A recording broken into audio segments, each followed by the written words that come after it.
উপচাই তোলাৰ বাবে তেখেতক মই ধন্যবাদ জনাইছোঁ। মই আপোনালোকক কেইটামান সৰু ষ্টেটিষ্টিক্স দিব খুজিছোঁ। 2015-16 চনত আমাৰ চৰকাৰৰ বাজেট আছিলে 66,142 কোটি টকা। তাৰ বিপৰীতে সেই সময়ৰ চৰকাৰে মাত্ৰ ব্যয় কৰিছিল 41,000 কোটি টকা। অৰ্থাৎ মাত্ৰ 10 বছৰৰ ভিতৰতে 40,000 কোটি টকাৰে বছৰটোৰ চৰকাৰ পৰিচালনা কৰা অসমক আমি 10টা বছৰৰ ভিতৰত 1,44,000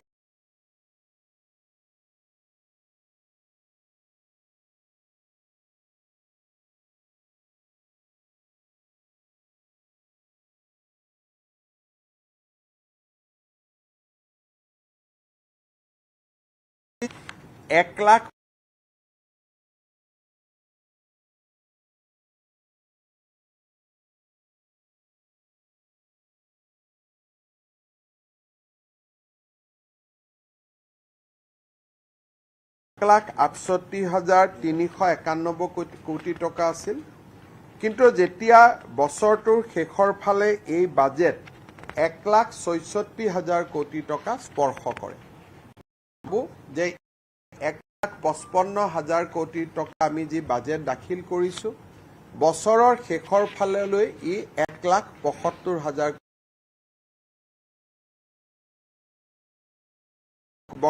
বক্তৃতাত বিত্তমন্ত্ৰী গৰাকীয়ে এক উল্লেখযোগ্য এখন তালিকা দিছে। চৰকাৰ পৰিচালনা কৰাৰ ক্ষেত্ৰত ভাৰতৰ সকলো ৰাজ্যই ঋণ গ্ৰহণ কৰে, কিন্তু আটাইতকৈ কম ঋণ গ্ৰহণ কৰা ৰাজ্যসমূহ আজি আমাৰ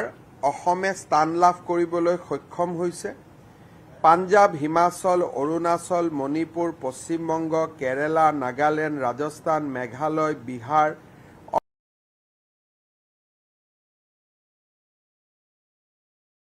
তামিলনাডু, মধ্যপ্ৰদেশ এনেধৰণৰ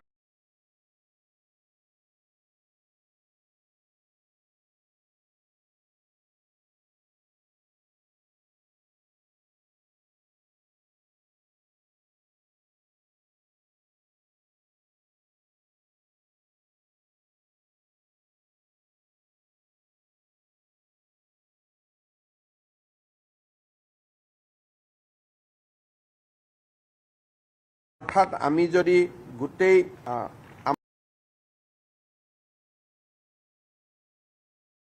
গড় বৃদ্ধিতকৈ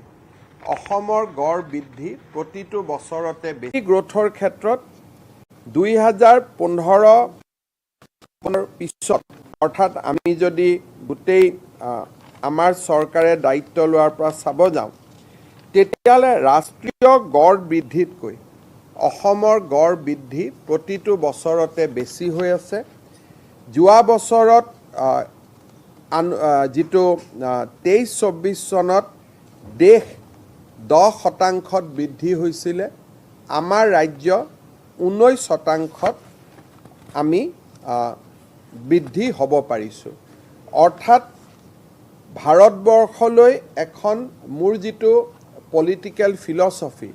যে অসম এখন ডিপেণ্ডেণ্ট ষ্টেট হ'ব নালাগে,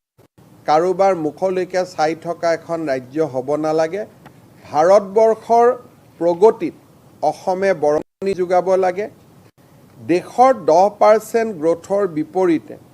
অসমত এইবাৰো 13% অসমৰ বিকাশ হ'ব। অৰ্থাৎ এতিয়া আমি অসমক এখন নেট কণ্ট্ৰিবিউটিং ষ্টেট বুলি আমি ক'ব পাৰোঁ। এই বছৰটোত আমি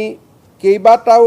মাইলৰ খুঁটি অতিক্ৰম কৰিব পাৰিছিলোঁ। বিত্তমন্ত্ৰীগৰাকীয়ে তাৰ বিষয়ে তেখেতৰ ভাষণত উল্লেখ কৰিছে। ইয়াৰ ভিতৰত মই এটা বিশেষ কথালৈ আগবঢ়াম, যিটো আমাৰ সাধাৰণতে আমি আলোচনা নকৰোঁ। আমাৰ অসমখনে এনে এখন ৰাজ্য যিখন ৰাজ্যই ৰাজ্যৰ ভৱিষ্যতৰ বাবেও চিন্তা কৰি কাম কৰি আহিছে বহু সময়ত আমাৰ চৰকাৰে ঋণ কিমান লয় তাৰ বিষয়ে আলোচনা কৰা হয় কিন্তু অসমে লাহে লাহে আমাৰ যিটো সম্পদ সেই সম্পদক আমি কি ধৰণে বৃদ্ধি কৰি আহিছো সেই বিষয়ে যিকোনো কাৰণতে আমাৰ যিসকলে ইকনমিক্স বা যিসকলে এই বিষয়বোৰ জানে তেওঁলোকক আমি বহুত বেছি আলোচনা কৰা দেখা নাপাওঁ মই এইবাৰৰ বাজেটত বিত্তমন্ত্ৰীগৰাকীক ধন্যবাদ জনাইছো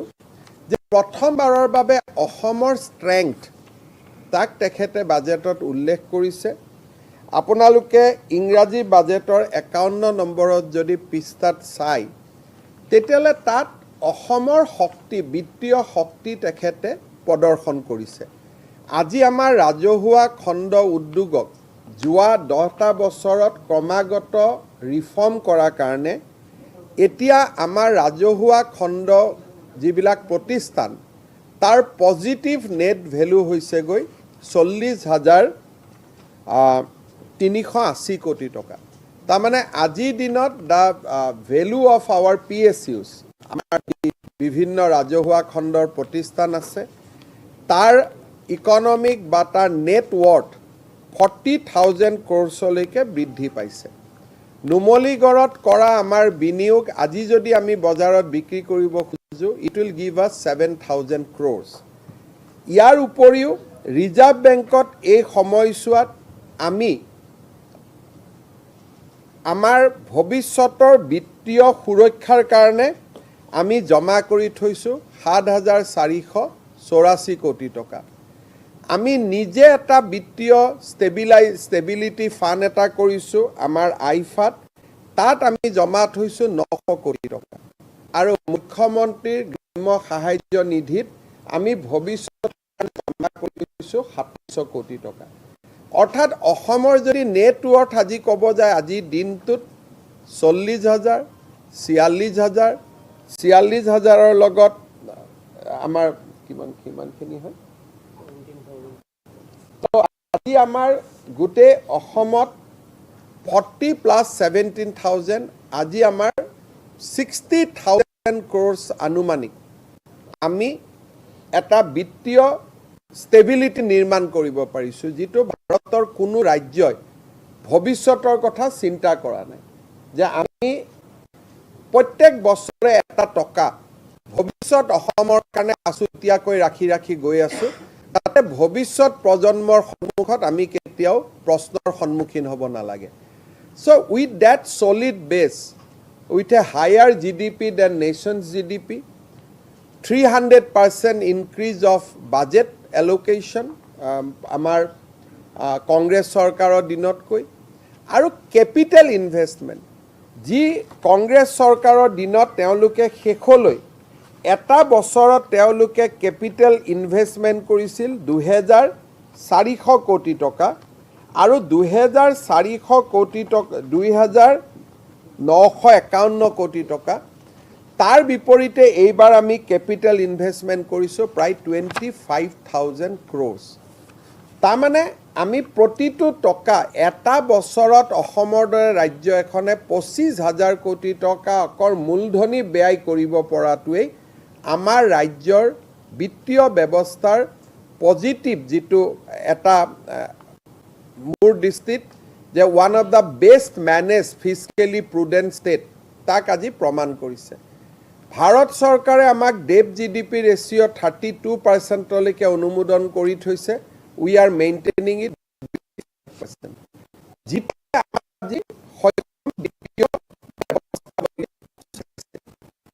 এই ধৰণৰ ৰাখি এইবাৰ বিত্তমন্ত্ৰী ঘোষণা কৰিছে অৰুণোদয় আঁচনি প্ৰায় 37 লাখ হিতাধিকাৰীলৈ বৃদ্ধি পাব আৰু আমি ইমানো চিন্তা কৰিছো যে যেহেতু নিৰ্বাচন ফেব্ৰুৱাৰী মাহত হ'ব ঘোষণা মাৰ্চ এপ্ৰিল মে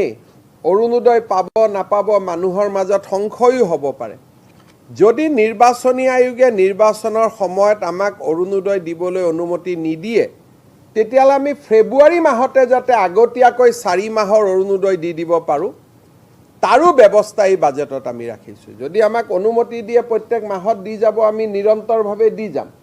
কিন্তু যদি আমাক অনুমতি নিদিয়ে যে এটো পলিটিক্যাল স্কিম আপোনালোকে দিব নোৱাৰে তেতিয়াহলে আমি ফেব্ৰুৱাৰী মাহতে অৰ্থাৎ মে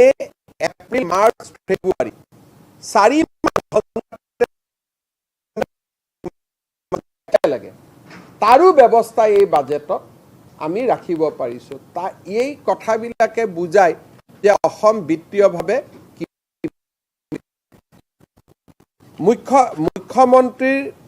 আসনৰ পৰা মই অসমৰ আত্মসহায়ক গ্ৰুপৰ সদস্যসকলক প্ৰতিশ্ৰুতি দিছিলো যে আপোনালোকক আমি উদ্যমিতাৰ বাবে নতুন আপোনালোকে যাতে সৰু সৰু ঘৰতে থাকি মৌ পালন হ্যান্ডলুম এই কামবিলাক কৰিব পাৰে প্ৰথমে 10,000 পিছত আমি 25,000 টকাকৈ আগবঢ়াম 1 এপ্ৰিলৰ পৰা বিহালীত আমি অসমৰ 30 লাখ মহিলাক 10,000 টকা কৰি দিয়াৰ মুখ্যমন্ত্ৰীৰ মহিলা উদ্যমিতা আঁচনিৰ আমি আৰম্ভণি কৰিম মুখ্যমন্ত্ৰীৰ নিযুত মইনা আঁচনি যোৱা বছৰতকৈ এইবাৰ হিতাধিকাৰী প্ৰায় দুগুণতকৈ বেছি বৃদ্ধি হ'ব কাৰণ বিশ্ববিদ্যালয়বিলাকত কলেজবিলাকত একাংশ ছাত্ৰ ছাত্ৰী পঢ়ে তেওঁলোকে সেলফ ফাইনেন্স স্কিমত পঢ়ে আগতে তেওঁলোক এই স্কিমৰ অন্তৰ্ভুক্ত নাছিল এইবাৰ আমি তেওঁলোকক এই স্কিমৰ অন্তৰ্ভুক্ত কৰিছো 2006 চনৰ আগত প্ৰতিষ্ঠা হোৱা সমূহ বিদ্যালয়ক এইবাৰ আমি প্ৰাদেশিকৰণৰ প্ৰতিশ্ৰুতি দিছো তাৰ লগতে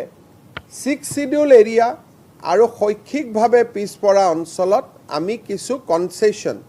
কোৱালিফিকেশনৰ পৰা নাম্বাৰ অফ ষ্টুডেন্ট যিমান বিলাক আগৰ আইনত কোৱালিফিকেশন আছিল ইয়াত আমি শিথিলতা দিবৰ কাৰণে সিদ্ধান্ত গ্ৰহণ কৰিছো মুখ্যমন্ত্ৰী জীৱন প্ৰেৰণা এটা নতুন স্কিম অসমত যেতিয়া এজন লৰাই গ্ৰেজুৱেট পাছ কৰে দেউতাক মাকে লৰাজনক পইচা দিয়া বন্ধ কৰি দিয়ে যে তুমি তো এটা গ্ৰেজুৱেট পাছ কৰিলা কিন্তু লৰাজনে গ্ৰেজুৱেট পাছ কৰিয়ে কৰ্মসংস্থাপন এটা নাপায় কিন্তু যিদিনাখনৰ প্ৰায় গ্ৰেজুৱেটৰ মাৰ্কশিটখন পালে লৰা ছোৱালীয়ে দেউতাক মাকক পইচা খুজিবৰ কাৰণে বেয়া পায় আমি তেনে সকলো ছাত্ৰ ছাত্ৰী যদিহে নিযুত মইনাৰ তেওঁ হিতাধিকাৰী নহয় দুটা পইচা দিয়াৰ কোনো মিনিং নাই আমি গ্ৰেজুৱেট অসমৰ পৰা জুন লৰাই গ্ৰেজুৱেট পাছ কৰিব তাক আমি 12 মাহৰ কাৰণে 2500 টকাকৈ আমি এটা স্কলাৰশ্বিপ দিম আৰু কোনোবা এজন লৰাই যদি কয় মই যে দিল্লীত আইএছৰ পৰীক্ষা দিব কোচিং কৰিব খুজিছো বুলে মই কৰবাত ম্যানেজমেন্টৰ পৰীক্ষা দিব যাব খুজিছো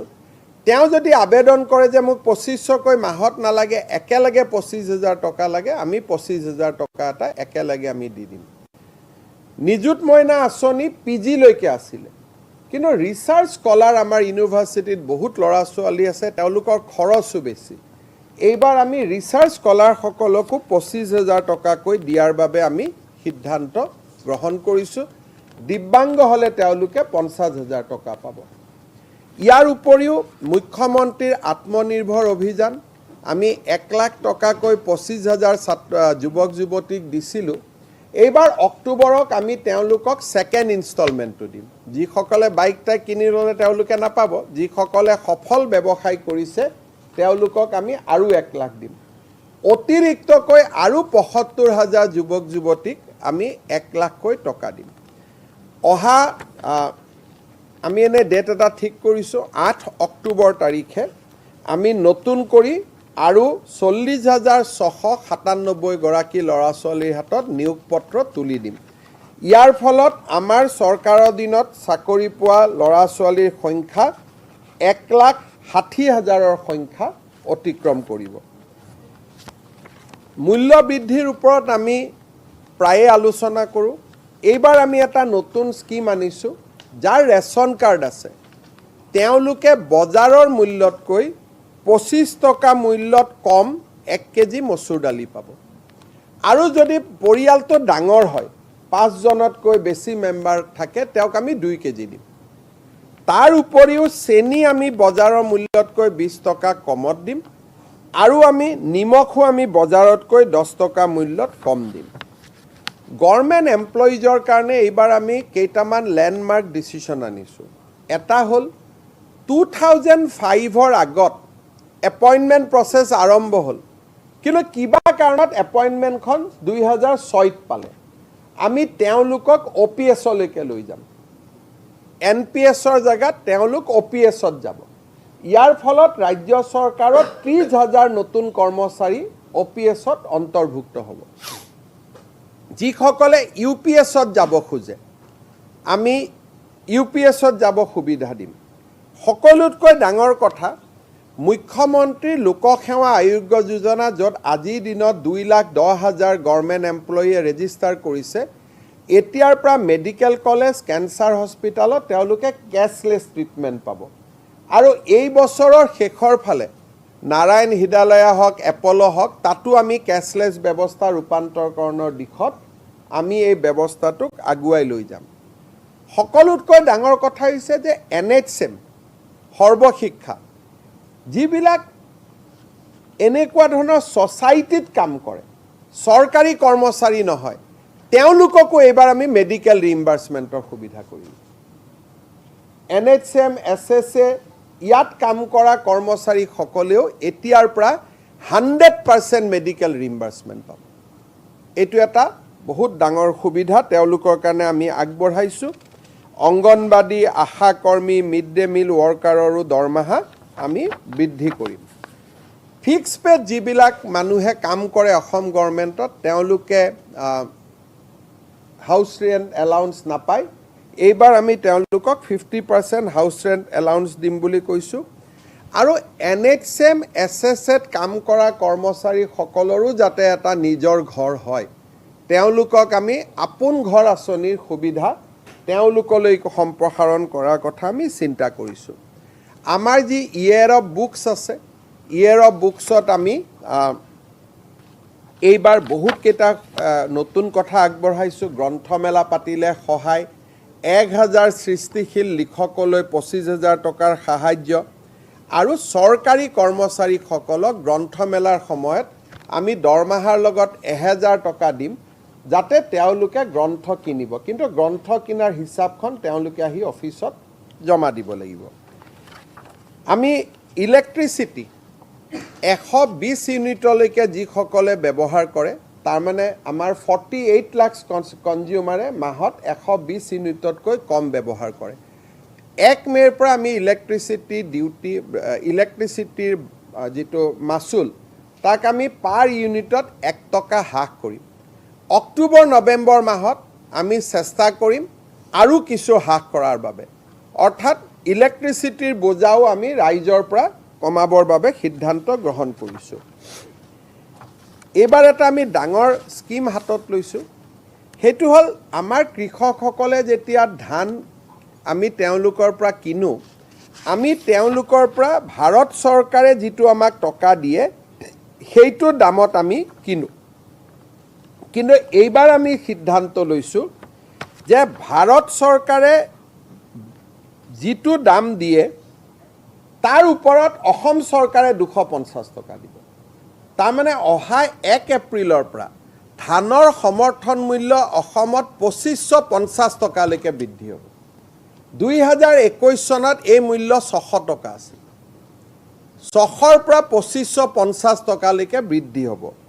সৰিয়হ যদি বিক্ৰী কৰে ভাৰত চৰকাৰে 5900 টকা দিয়ে আমি 500 টকা লগত দিম তাত 6500 টকা লৈকে ই বৃদ্ধি পাব 6450 আৰু অহা ভৱিষ্যতে আমি আৰু এটা ঠিক কৰিছো যে জিলা বিলাকত আমি একোটা FPO নিৰ্মাণ কৰিম তেওঁলোকক আমি টকা দিম তেলটো ভাৰত চৰকাৰক বা নাফেডক বিক্ৰী কৰাতকৈ আমাৰ নিজৰ ডিস্ট্ৰিক্টতে তেলটো বনাই আগত যেনেকে তৃপ্তি বনস্পতি আছিল তেনেকুৱা খাটি ঘানিত পেৰা তেলৰ আমি এটা ব্ৰ্যান্ড নিৰ্মাণ কৰিব খুজিছো অসমৰ বহুত আজিও আমাৰ জহা চাউল শিৱসাগৰৰ পৰা ভিয়েটনামলৈকে গৈছে আমাৰ FPO বিলাকে এই কাম কৰি আছে অসমৰ 500 FPOক আমি 10 লাখ টকা কৰি একোটাকৈ আৰ্থিক অনুদান আগবঢ়াম ডিব্ৰুগড়ত অসম বিধানসভাৰ নিৰ্মাণ দৰঙত মেডিকেল কলেজ নিৰ্মাণ কেবাটাও আন্তৰ্গাঁথনিমূলক আঁচনিও আমি ইয়াতে সন্নিবিষ্ট কৰিছোঁ দুটা খুব ভাল লগা আঁচনি ইয়াত আহিছে বন্য জীৱ জন্তুৱে যাতে বিদ্যুৎ পৰিবাহিত লাইনত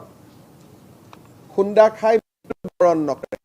তাৰ কাৰণে এবাৰ আমি ইনসুলেটৰ লগাম আৰু ই বহুত বন্য জীৱ জন্তুৰ জীৱন ৰক্ষা কৰিব হাতীয়ে যাতে প্ৰকৃত খাদ্য পায় তাৰ কাৰণে আমি নেপিয়াৰ গ্ৰাছ লগাম যাতে হাতীয়েও খাব পাৰে তাৰ পৰা কম্প্ৰেছ বায়োগেছো ওলাব পাৰে ৰিলায়েন্সৰ লগত আমি আমাৰ MOU হৈছিল ইনভেষ্টমেণ্ট সামিটৰ সময়ত চৰকাৰেও প্ৰচেষ্টা ল'ব আৰু ৰিলায়েন্সকো আমি কাৰ্বি আলং বা আন জায়গাত য'ত আমাৰ মাটি আছে আমি নেপিয়াৰ গেছ কৰিবৰ কাৰণে আগবঢ়াম যাতে আমি বায়ো ৰিফাইনেৰী অসমত বনাব পাৰোঁ তেওঁলোকৰ লগত যিটো আমাৰ MOU হৈছিলে কাজিৰঙাত যিমান পুৰণা গাড়ী আছে লোন আৰু ৰাজ সাহায্যৰে আমি গোটেইবিলাক গাড়ী ইভিলৈ ৰূপান্তৰ কৰিব খুজিছোঁ যাতে কাজিৰঙাত বিদেশী পৰ্যটকসকল আহিলে আমি বহুতখিনি তেওঁলোকক সুবিধা দিব পাৰোঁ বিপ্লৱ শৰ্মা কমিটিৰ ৰিপৰ্টৰ ওপৰত আমি আলোচনা কৰিছোঁ তিনিটা কথাৰে মই সামৰণি মাৰিম এপ্ৰিল মাহৰ পৰা অসমৰ চৰকাৰী যিকোনো নটিফিকেশ্যন ইংৰাজীৰ লগতে অসমীয়া ভাষাটো আমি প্ৰকাশ কৰিম লাহে লাহে এপ্ৰিলৰ পৰা ই গতি ল'ব 3 মাহ সময় লাগিব সেপ্টেম্বৰ মাহত আমি এছেম্বলিত এখন আইন আনিম যে অসমৰ বহুকেইটা ৰাজহ খণ্ডত অকল খিলঞ্জীয়া মানুহে মাটি কিনা বেচা কৰিব পাৰিব আৰু এখন আমি ইয়াতে সিদ্ধান্ত আনিছোঁ ইণ্টাৰ ৰিলিজিয়ন ল্যান্ড ট্ৰান্সফাৰ চৰকাৰ বা মুখ্যমন্ত্ৰীৰ অনুমোদনতহে হ'ব পাৰিব হিন্দুৱে মুছলমানক মাটি বিক্ৰী কৰা মুছলমানে হিন্দুক মাটি বিক্ৰী কৰা এইটো চৰকাৰ বা মুখ্যমন্ত্ৰীৰ অনুমোদনতহে হ'ব পাৰিব তাৰ বিষয়েও বাজেটত আমি কৈছোঁ এটা সৰু কথা কিন্তু বহুতখিনি সুবিধা হ'ব কেতিয়াবা ঘৰতে সৰু মিঠাতেলৰ ঘানি মিল এটা বহাবৰ কাৰণেও আমাৰ ল'ৰা ছোৱালী ৰেভিনিউ ডিপাৰ্টমেণ্টত অহা যোৱা কৰি থাকিব লাগে লেণ্ড ক্লাছিফিকেশ্যন চেঞ্জৰ কাৰণে সেইকাৰণে ক্ষুদ্ৰ উদ্যোগীসকলক এইবাৰ আমি কৈছোঁ তোমালোকে মাত্ৰ ফিজটো জমা দি দিবা land transfer will became automatic তেনেকৈ অইল ইণ্ডিয়া লিমিটেডেও খেতিৰ মাটিত তেল উলিয়াই আছে তেওঁলোককো আমি কৈছোঁ যে আপোনালোকে পইচাটো জমা দিলে মাটিটো কমাৰ্চিয়েল হৈ যাব কিন্তু খেতিৰ মাটিত আপোনালোকে তেল উলিয়াই থাকিব নালাগে সেই ধৰণে যদি কোনোবাই সোলাৰ কৰিব খোজে নিজৰ ঘৰৰ মাটিত তাৰো আমি অট'মেটিক তেওঁলোকক লেণ্ড ট্ৰান্সফাৰৰ অনুমতি দিম বিপ্লৱ কমিটি আয়োগৰ পৰামৰ্শ মতে সত্ৰ আয়োগ গঠন কৰা হ'ব সত্ৰ আয়োগ ষ্টেটুটৰী হ'ব আসাম ৰেভিনিউ বোৰ্ডৰ সম্পূৰ্ণ পাৱাৰ থাকিব ডিসি সকলে সত্ৰৰ মাটিৰ ক্ষেত্ৰত DCs will be subordinate to the Satra Aayog অৰ্থাৎ ডিসি সকলে সত্ৰৰ মাটিৰ ক্ষেত্ৰত সত্ৰ আয়োগৰ অধীনতহে কাম কৰিব পাৰিব নিজা সিদ্ধান্ত ল'ব নোৱাৰিব সত্ৰ বোৰ্ডখনে অসমীয়াত আয়োগো হ'ব পাৰে তাৰ পিছত ইয়াত আৰু এটা সিদ্ধান্ত লোৱা হৈছে যে চৰ অঞ্চলৰ মাটি জৰীপ কৰাৰ সিদ্ধান্ত লোৱা হৈছে আবলটনৰ সিদ্ধান্ত লোৱা নাই জৰীপ কৰাৰ সিদ্ধান্ত লোৱা হৈছে চৰ অঞ্চলৰ মাটি জৰীপ কৰিলে গভৰ্ণমেণ্টৰ লেণ্ড বেংক বহুত বৃদ্ধি পাব নেপিয়াৰ ধৰণৰ গ্ৰাছৰ যিবোৰ আমি কথা কৈছোঁ আমি বহুতবিলাক কাম কৰিব পাৰিম কাৰণ আজি বহু মাটি কোনো হিচাপ নোহোৱাকৈ একাংশ মানুহৰ হাতত আছে মেজৰ এনাউন্সমেণ্টত মই 6-7টা কথা আপোনালোকক ক'ব খুজিছোঁ মেডিকেল কলেজত যি নতুন ল'ৰা ছোৱালী আহিব তেওঁলোকক এইবাৰ আমি নাৰ্ছিং হোমৰ পৰিৱৰ্তে মেডিকেল কলেজতে ৰাখিব খুজিছোঁ গাড়ী লোনো দিম ঘৰৰ লোনো দিম প্ৰফেচাৰখিনিক পোষ্ট নাথাকিলেও আমি প্ৰমোশ্যন দিয়াৰ ব্যৱস্থা কৰিম তেওঁলোকক নেশ্যনেল আৰু ইণ্টাৰনেশ্যনেল ছেমিনাৰত আমি যোৱাৰ ব্যৱস্থা কৰি দিম দুটা মেজৰ এনাউন্সমেণ্ট আমি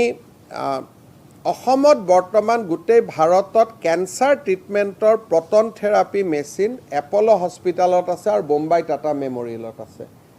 গভৰ্ণমেণ্ট ছেক্টৰত ভাৰতৰ ভিতৰতে প্ৰথম proton therapy proton beam therapy will come to Guwahati second অসমে নিজা এটা উপগ্ৰহ লঞ্চ কৰিব we are going to launch A satellite in association with ISRO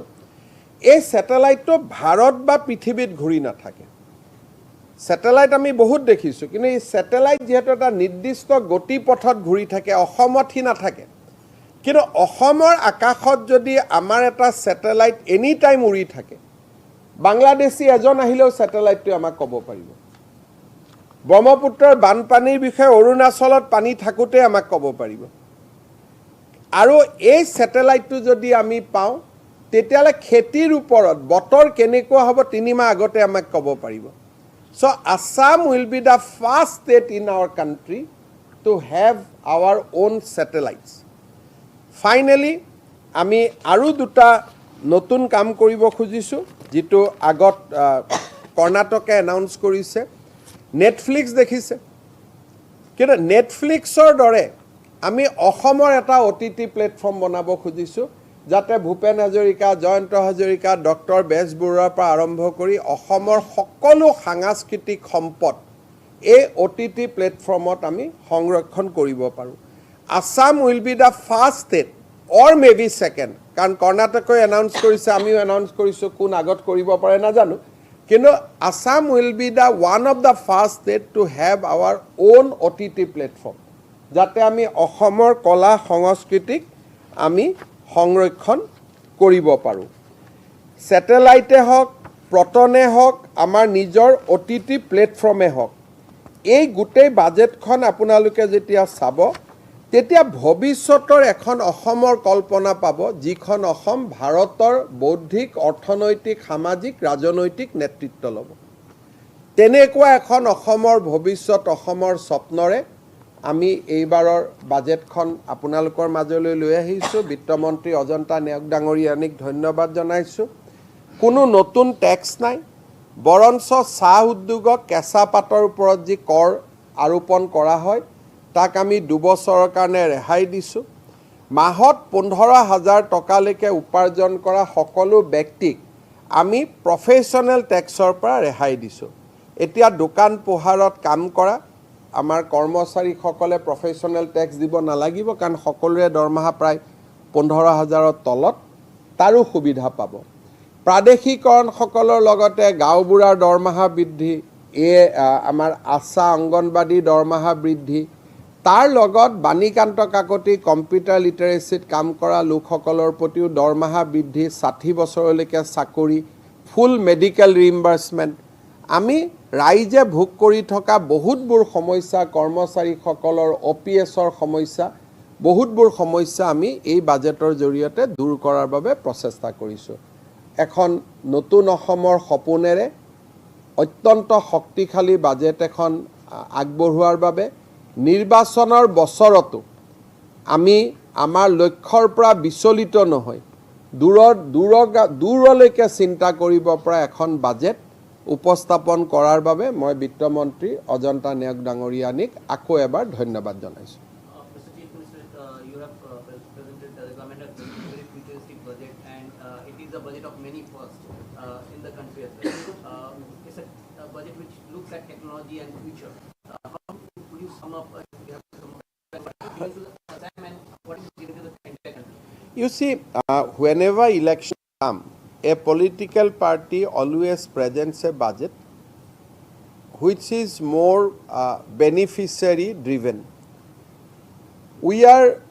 continuing our effort to empower poor and middle class, but at the same time we have not deviated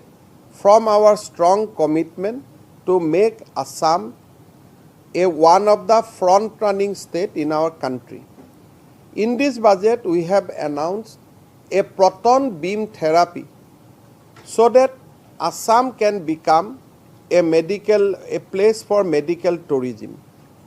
After our effort to set up 17 hospitals with Tata, this is the next step which we have taken and this is one of the first in the country. We have spoken about launching a satellite of our own because Assam is a flood prone state. We need a satellite which is dedicated and which run within the geographical territory of Assam. We have announced that in association with Indian Space Research Organization, we will launch a Assam specific satellite so that we can manage our border well, we can contribute in the farming sector, we can also predict floods. We have also announced to Assam, we want to take Assam as an emerging soft power. That is why we have also announced OTT platforms of our own. We have also spoken to convert Assam to a carbon economy. Many countries in the world produce carbon, but they can invest in green power in Assam so that their carbon offset they can get in Assam. So that will make Assam a next industrial destination. Overall, our contribution into the national GDP now in percentage terms over and above the national GDP. If nation's GDP is growing at 9%, Assam is growing at 13%. Our capital expenditure has increased from in last 10 years from mere 3,000 crores to total 25,000 crores this year. So we are growing at a very fast pace. While dealing with human, we have not forgetting about our wildlife. We have announced many fasts, like insulating our power cables so that animal doesn't killed in those kind of accident. We have spoken about Napier gas so that we can give fodder to the elephant, so that we can eliminate human-element conflict. So many fasts in the budget. We want to take Assam into that direction, and I hope that we will be able to fulfill our commitment. Regarding the land you have mentioned, can you just regarding the land you have mentioned? Landot এইটো হ'ব যে অসমৰ selected revenue blockত we have tried to implement the recommendation of Justice Biswa Sarma Committee in regards to the clause 6 of Assam Accord. Under this, we will ensure that in selected revenue blocks, only indigenous people of Assam can indulge in sale and purchase of lands. So that was one of the recommendations which we have accepted. Sir, about the indigenous purchase of land, can you just elaborate? Assam is a very sensitive state. We want to avoid all kind of communal disturbances. So we have banned inter-religion transfer of land in last year in view of certain difficult situation. But those kind of ban cannot continue under the Constitution of India. So we have allowed now inter-religious sale and purchase of lands, but that will only happen with the approval of state government, so that we can specifically consider, scrutinize each and every proposals, and thereafter we can allow. So the artificial intelligence also this budget setting up the AI-powered smart villages. Yes, we want to create 100 villages which will be AI-powered, drone technology. So if you look, we are talking about carbon neutral economy. We have taken about AI neutral, AI driven smart village. We have spoken about bamboo city, that in Guwahati here from onwards, whoever construct any building, they have to have 5% component of bamboo. So we are bringing many fast so that we can harness Assam and we can convert Assam as a sustainable economy. So we want to convert Guwahati as a bamboo city. We have also spoken about metro inland water transport, that there will be the new water metro, new terminal we are doing at Sukleshwar. From there, through water metro, we will be able to go to the airport. We are also will now engage a consultant to connect Guwahati airport from Khanapara veterinary field through the ropeway. So Varanasi has already done that project. We want to follow that. So you will see many fasts. So tomorrow I am going to speak in assembly, then I will be able to throw many lights. But there are many things. The main point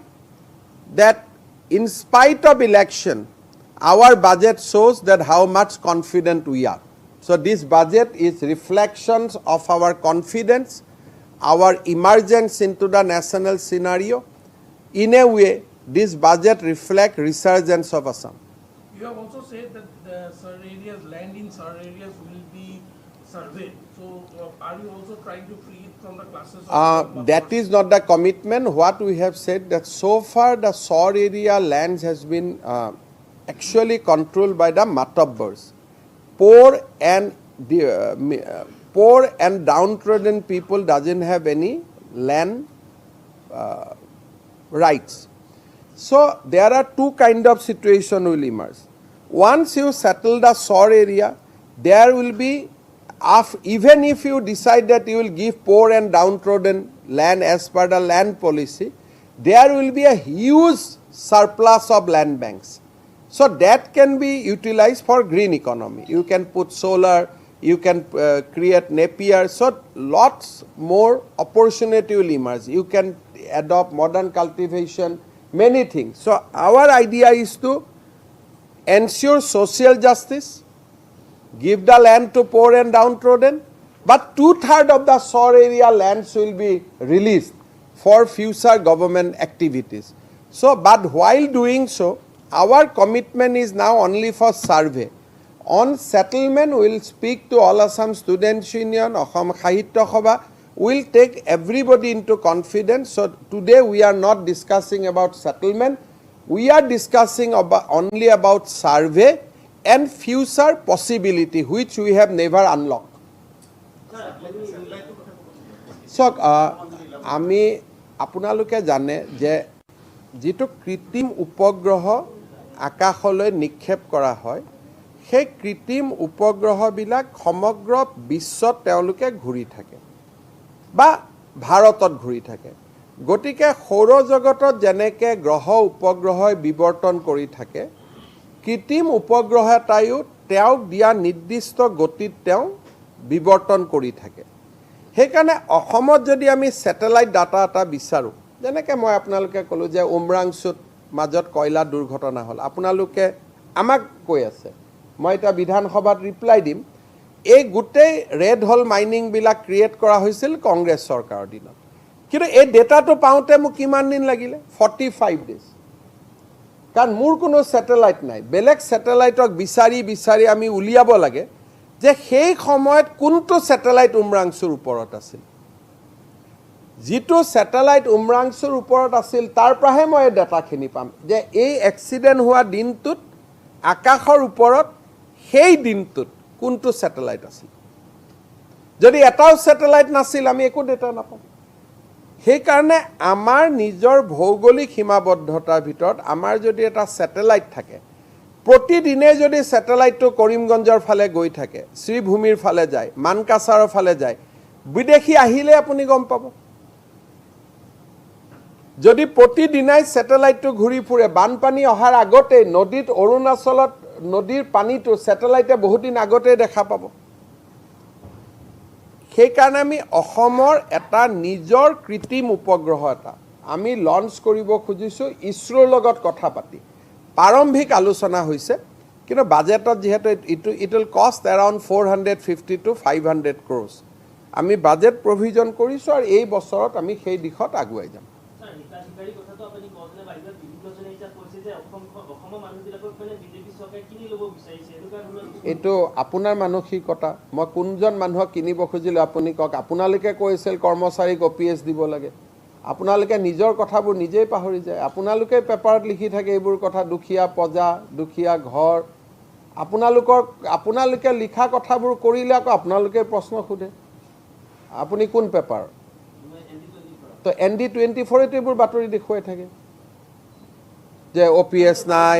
আমাৰ চিকিৎসা বেয়া নাই এইবিলাকতো আপুনিয়ে কৈ থাকে আৰু আপুনি যদি N18L এনেকুৱা কৰে অৰুণোদয় হিতাধিকাৰী বিলাকে আপোনাৰ টিভি চোৱা বন্ধ কৰি দিব টিআৰপি কমি যাব না কোনো সেইকাৰণে কংগ্ৰেছ ইউডিএফক অৰুণোদয় মানে ভোট নিদিয়ে ইলেকশ্যন হাৰি থাকে এটা আপোনাৰ টিভিটো আপুনি এনেকুৱা লাইনত লৈ যাব খুজিছে নেকি কংগ্ৰেছ আৰু ইউডিএফক আপুনি আপোনাৰ টিভিটো কংগ্ৰেছ ইউডিএফ কৰিব খুজিছে নেকি বিজেপিৰ প্ৰতি থাকক টিআৰপি বাঢ়িব কাৰণ অৰুণোদয় হৈ গ'ল, মুখ্যমন্ত্ৰী মহিলা উদ্যমিতা হৈ গ'ল, অসমৰ গোটেই মানুহখিনিতো বিজেপিৰ লগত। আপোনাৰ টিভিটো যদি বাংলাদেশত চলাব লাগে আমাৰ বিৰুদ্ধে কওক, যদি অসমত চলাব লাগে আমাৰ সপক্ষে ক'ব লাগিব। আৰু সেইকাৰণে আমাৰ সপক্ষে কোৱা টিভিৰ TRP বেছি হয় নহয়। যোনে বিজেপিৰ সপক্ষে ক'ব তাৰ TRP বাঢ়িব, যোনে বিজেপিৰ বিপক্ষে ক'ব তাৰ TRP কমিব, কাৰণ মানুহটো আমাৰ লগত। UDF কংগ্ৰেছৰ লগত ক'ত মানুহ আছে? তেওঁলোকে মহিলাক ইমান দিন আছক। যোৱাকালি কংগ্ৰেছৰ সংসদ গৌৰৱ গগৈয়ে কৈছে যে 10,000 টকাটো মহিলাবিলাকক নিদিলে মুখ্যমন্ত্ৰীয়ে কোৱাৰ পিছত এতিয়া মই 1 তাৰিখৰ পৰা দিম বুলি কওঁতে তেওঁ কৈছে হিতাধিকাৰী সৃষ্টি কৰিছিল। তুমিয়ে কিয় কথাটো উলিয়ালা? আজি যদি মই 2 মাহ অৰুণোদয় বন্ধ কৰি দিওঁ, কংগ্ৰেছৰ পৰা সুধি লওকচোন হুলস্থুল কৰিবনে? আপোনাৰ কথা মতে মই মানি ল'লো, অহা মাহত অৰুণোদয় নিদিওঁ ND24ৰ কথা মতে, হ'ব?